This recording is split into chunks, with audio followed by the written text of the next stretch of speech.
या. मग कसं वाटलं आमचं घर? घर एकदम मस्त आहे, फर्स्ट क्लास. परिसर पण एकदम भारी. हो, इकडे बहुतेक लोक शेतीच करतात ना, हा. त्याच्यामुळे सगळं हिरवच आहे.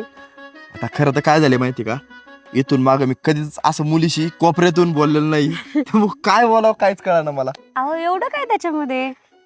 तुम्ही मला काहीतरी प्रश्न विचारा, मी उत्तर देईन किंवा मी विचारते तुम्हाला. तुम्हीच विचारा. मग तुम्ही काय काम करता? मी कंपनीत जॉबला होतो, पण मंदीमुळे आम्हाला काढून टाकलं बऱ्याच जणांना. पण मी काय टेन्शन घेतलं नाही. मी वेल्डर असल्यामुळे फॅब्रिकेशनचा धंदा टाकला. चांगलं चाललंय आता. अरे वा, ही तर खूप चांगली गोष्ट आहे. टेन्शन नका घेऊ.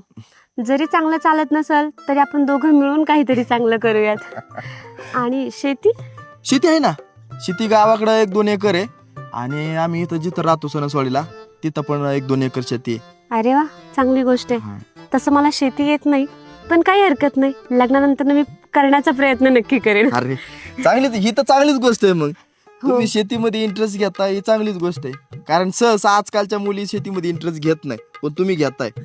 अहो त्यात काय एवढं, आपल्याला गरज आहे त्या शेतीची बरोबर. आणि आपण त्याच्यातूनच पिकवतो आणि त्याच्यातूनच खातो. बरोबर. आणि जर तुम्ही शेती करत असाल तर मला करायला काहीच हरकत नाही. तुम्ही काय करता? नाही, मी माझं आता शिक्षण कंप्लीट झालंय अच्छा. आणि घरचे स्थळ बघतात ते, त्याच्यामुळे म्हटलं जे नवरा करेल तेच मी करेल. चांगली गोष्ट आहे. आणि तसंही मी केलं काय त्यांनी केलं काय, त्यांना सपोर्ट भेटला म्हणजे खूप मोठी गोष्ट आहे. हो हो. तुम्हाला आवडेल ना? आवडेल. अहो आवडलं. आणि घरी कोण कोण असतं? घरी आता आई वडील तर आलेलेच आहेत. हा. एक बारका भाऊ आहे, तो पुण्याला आहे.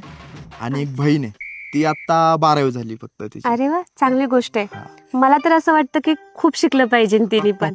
मुलींना भेटलंच पाहिजे ना काहीतरी. बरोबर. पण आमच्या घरचं वातावरण आहे ना एकदम मोकळे.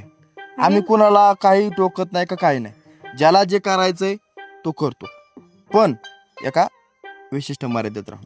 नाही, ते पण बरोबर आहे म्हणा. मर्यादेशिवाय कोणतंच काही चालत नाही. बरोबर. कारण वडिलाचा शब्द आमच्यासाठी अंतिम आहे.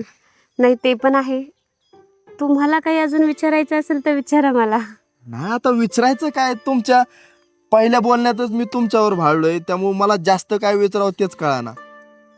तुम्हाला आणखीन काय आवडतं, म्हणजे कामाव्यतिरिक्त वगैरे? मला तसं क्रिकेट खेळायला भरपूर आवडतं, पण काय होतं माहिती का, टाइमच भेटत नाही मला क्रिकेट खेळायला.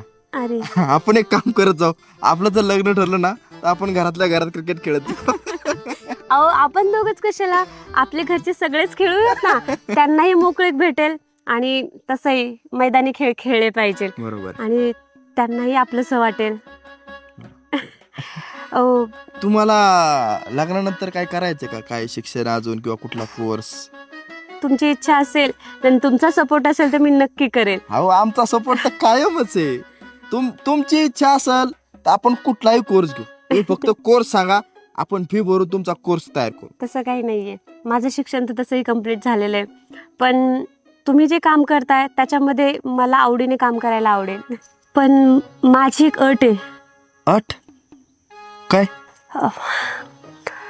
म्हणजे लग्नानंतर तुमचे आई वडील आपल्या सोबतच राहायला हवेत.